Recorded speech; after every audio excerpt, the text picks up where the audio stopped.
سلام. علیک سلام. روزتون بخیر باشه. رباب این پسر داییته نه؟ آره. پس چرا ما رو به هم معرفی نکردی؟ تو عروسی که فرصت نشد. حتما به همون سر بزنین. تو هم بگو دیگه. تشریف بیارین. حتما. عالیه. از دیدنتون خوشحالم. منتظرتون هستیم. حتما.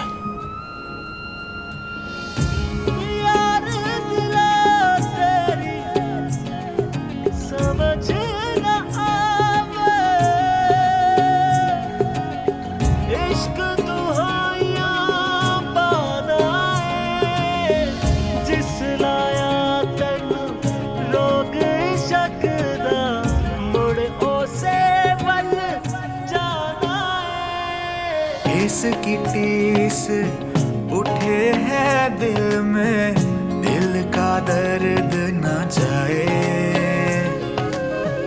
जिसको दर्द का सहना भाए, बैरी से दिल लगाए.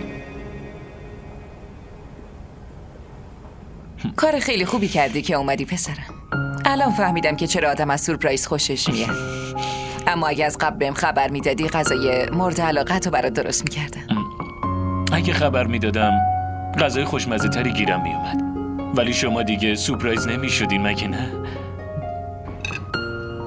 اینم حرف درستیه. و راستش غذا خیلی خوشمزه است. همشون فوق‌العاده هستن. ربا؟ بله. دخترم یه چیزی بخور. اشتها ندارم مامان. حداقل یه ذره بخور. از این بریانی بخور، خیلی خوشمزه است. جدی میگم.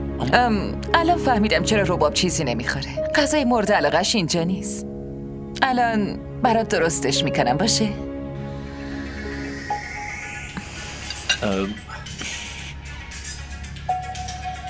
ببخشید.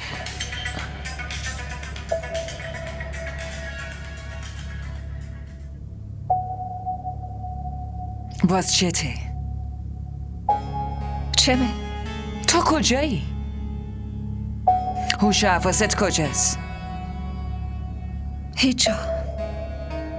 پایین عشه رو دیدی؟ پس همینه. شاهینم باش روبرو شد. خودت میدونی که از قیافت میشه همه چی رو فهمید.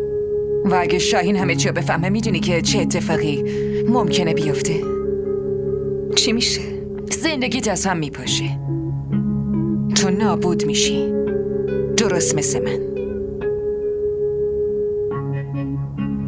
لطفاً عشه رو فراموش کن. تلاشمو میکنم اما اون دوباره جلوم ظاهر شد.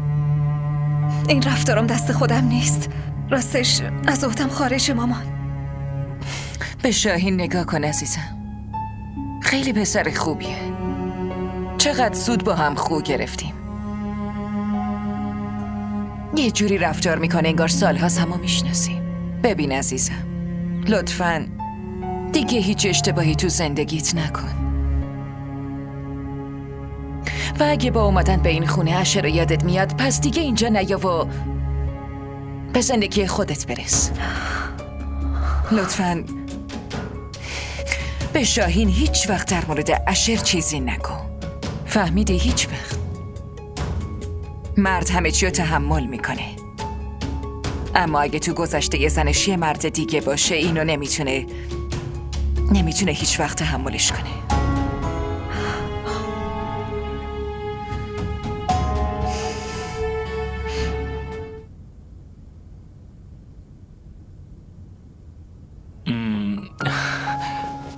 مامان بود که تماس گرفته بود. دیگه باید بریم. چقدر زود؟ راستش خونمون مهمون اومده. مامان گفت میخواد ربابو باهاشون آشنا کنه. درسته. چی شده؟ به نظرم چون حرف از رفتن زدی غمگین شده دختره. عجب. روباب اگه میخوای بمونی میتونی بمونی. من با مامان حرف میزنم. آره عزیزم، بهتره بمونی. شاهینم اینجاست. نه مامان، بعداً میام. مطمئنی؟ خداحافظ. مواظب خودت باش. خداحافظ.